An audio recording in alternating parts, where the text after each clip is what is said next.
Hey everyone, it's Sarah at 10 Minute Creative, and today is the last video in the Lavender Project series. I'm going to show you how to take your painting and get it to this. Enjoy.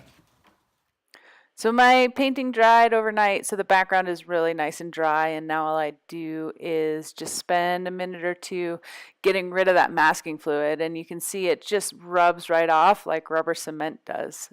Pretty easy to end up with now the flowers that you can paint.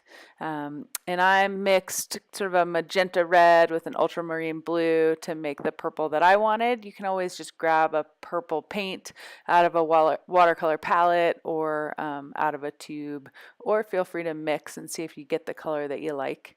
And from there, I just started painting the flowers. And I use an initial a round of watercolors as my base color.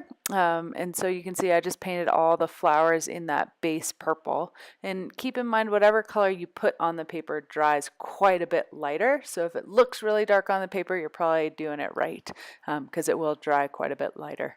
And then from there, what I did is just took a look at the shadows of my lavender and tried to get a sense of color matching. And so I felt like places in the background and down closer to the stem were much darker. So I mixed a little darker purple and just traveled around my painting and added a little depth to it. And you can always refer back to the lavender.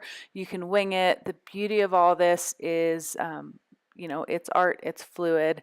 You give it a shot and see how it goes. And if you really hate it, you can always dab out this darker purple with a paper towel. That tends to work pretty darn well. And then from there, you can see I'm just mixing a green for the stems. And again, I just did a base color with these stems.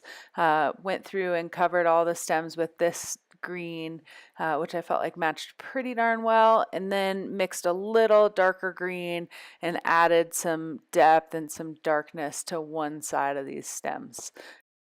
And there you go, the finished product.